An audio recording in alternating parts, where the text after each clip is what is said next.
The fading light over the painted desert always had a way of settling Thomas Hale's nerves, a soft orange glow that reminded him how predictable the land could be. For 12 long years, he had lived alone at the edge of its vast emptiness, tending to his cattle, fixing fences, and listening to the restless winds that moved through the canyons like wandering spirits. He knew every sound the desert could make, every rustle, every distant cry of a hawk, every shifting of the sand when night creatures woke. So when he heard a sharp, unnatural echo near dusk, a sound too sudden and too human to belong to the land, he stopped mid-step.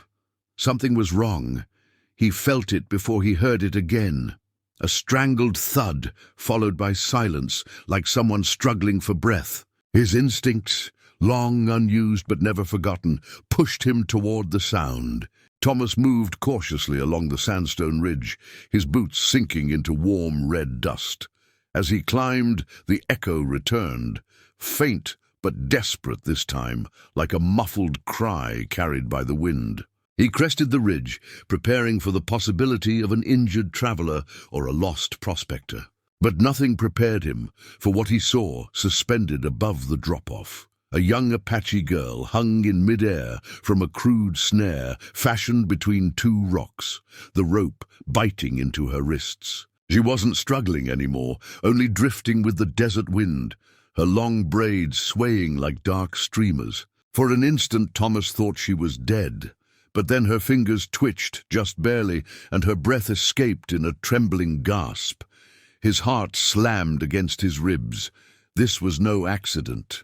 He rushed forward without hesitation, his hands working fast to cut the rope, lowering her limp body carefully into his arms.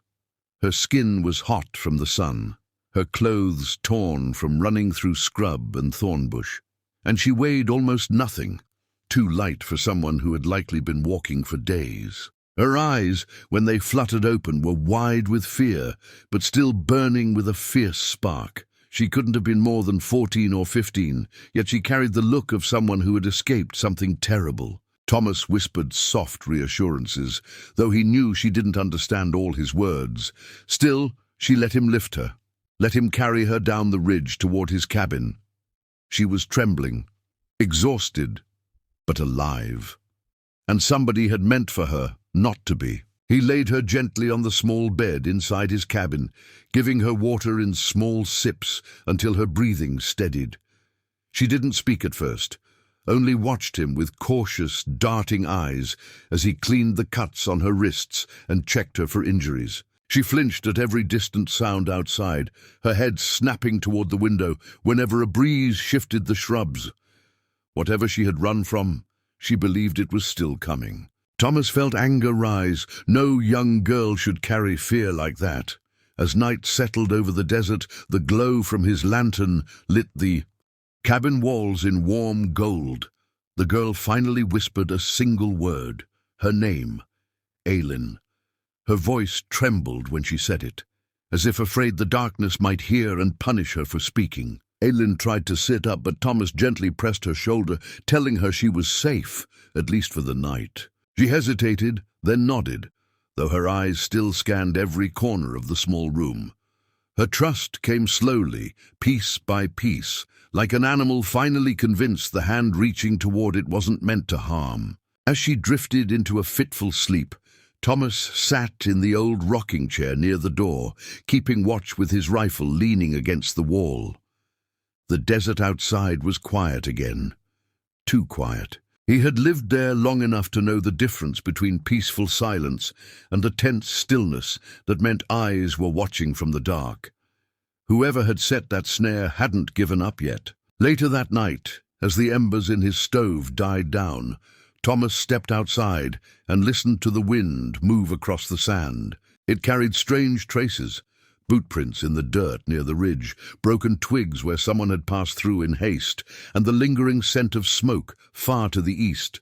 Not a campfire, something harsher. Hunters, men tracking something or someone. The realization settled heavily in Thomas's chest. Aylin hadn't been caught by accident. Someone had been searching for her, and they were still nearby. And now that she was no longer hanging in their trap, they'd discover the truth soon enough. When Thomas returned to the cabin, Aylin stirred, her eyes opening in panic before recognizing him.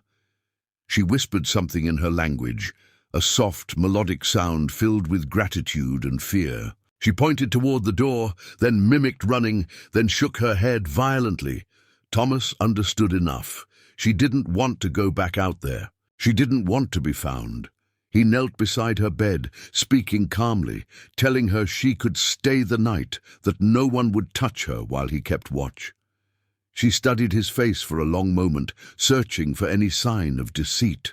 Whatever she saw in his eyes must have been enough, because she finally relaxed, her shoulders dropping like a burden had slipped off them. The moon climbed high above the painted desert, washing the sands in silver. Thomas stayed awake, listening for every whisper of movement. Hours passed. Aylin slept only lightly, whispering in her dreams. Thomas watched over her with a protective instinct he hadn't felt in years, maybe ever. Saving her had awakened something in him he didn't know he still had. The need to protect, to stand between danger and the innocent. As the fire crackled softly and the desert wind brushed against the wooden walls, he realized that in the span of a single evening, everything about his quiet life had shifted. Near midnight, a distant howl echoed across the canyon, too low, too controlled to be an animal, a signal. Thomas tightened his grip on his rifle, his jaw setting in determination. He was no stranger to danger. The frontier had shaped him into a man who survived because he understood the land better than most. But this was different. This wasn't a wandering outlaw or a wild beast. This was organized, purposeful, and whoever these men were, they weren't going to stop simply because Thomas Hale happened to stand in their way. He looked at Aylin, curled beneath his wool blanket, finally breathing easily for the first time since he found her. Whatever her past was, whatever had happened before she became trapped in that snare, she didn't deserve any of it.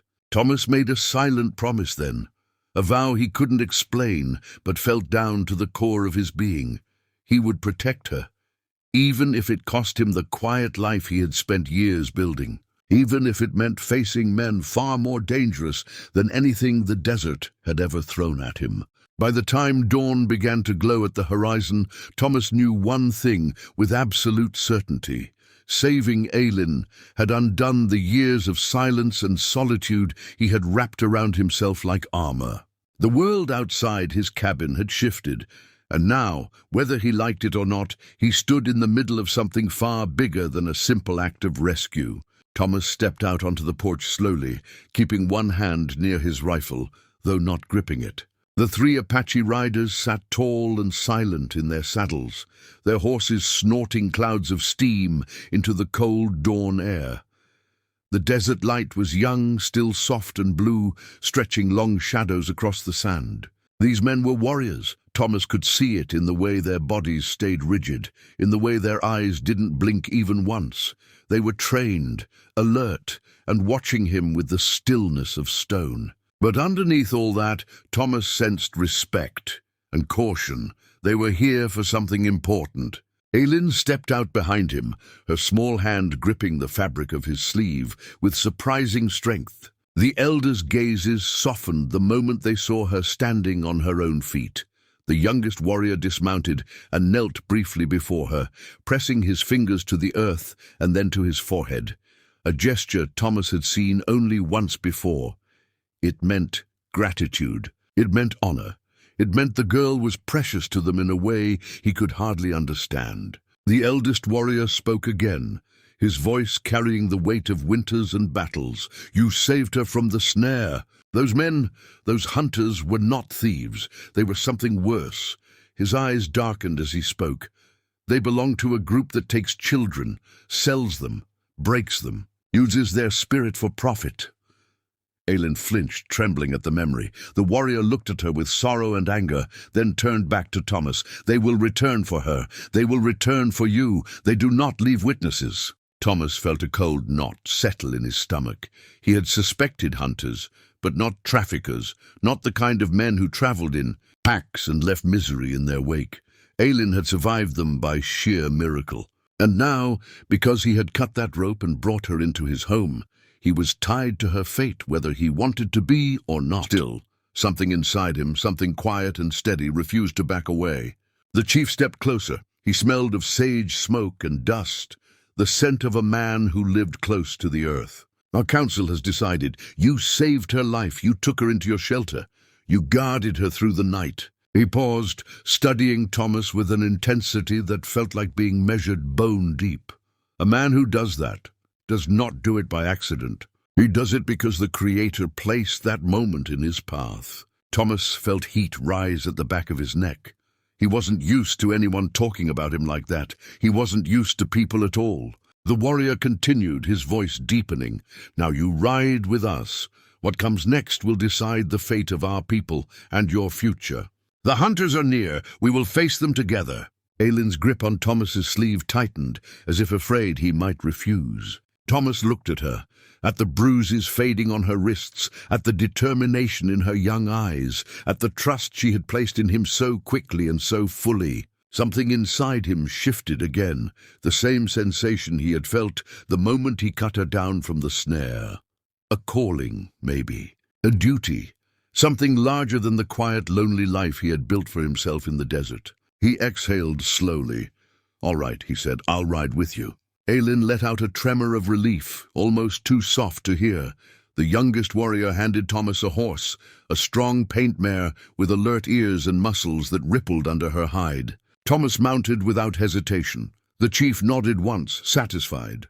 They rode fast across the open desert, the wind whipping through their hair as the land unfurled before them in massive waves of red rock and sunlit dust. Aylin rode with the youngest warrior, her arms wrapped around his waist, her eyes scanning the horizon with the sharpness of a hawk.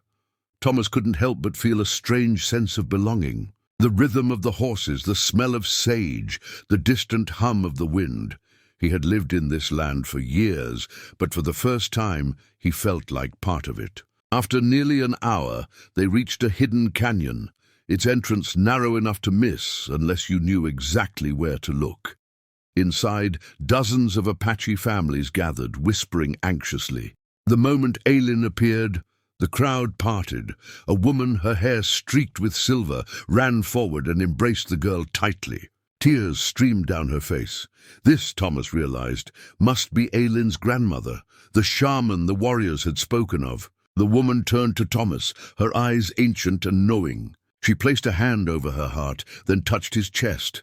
A blessing, a welcome, a mark of trust that meant more than words. But the peace didn't last long. A young scout ran into the canyon, breathless. "They are coming," he gasped. "The hunters, 5 men armed, they are tracking her trail." The chief's jaw clenched. The warriors mounted immediately, preparing for battle. Thomas didn't hesitate. He mounted too. The chief looked at him, a mixture of respect and warning. "These men are killers. They do not fear the desert. They do not fear death." Thomas tightened his grip on the reins. "Then they'll learn to fear us." The warriors nodded in approval. Together, they rode out toward the mouth of the canyon, forming a defensive line along the high ridge. Thomas took position beside the chief. He could see the dust rising in the distance, 5 riders moving quickly, rifles slung across their backs. The sun hit their metal buckles like sparks. The hunters slowed as they approached the ridge, realizing suddenly they were outnumbered. One of them spat into the dust and shouted, "We just want the girl. Hand her over and no one gets hurt." Thomas felt a low, cold fury coil in his chest. Before he could speak, the chief lifted his spear. "You will not take her," he declared. "Not today, not ever." The hunters reached for their guns. The desert exploded into chaos. Warriors charged from both sides, their horses thundering across the sand. Arrows flew through the air, swift and silent. Rifle shots cracked like lightning, sending echoes across the canyon walls.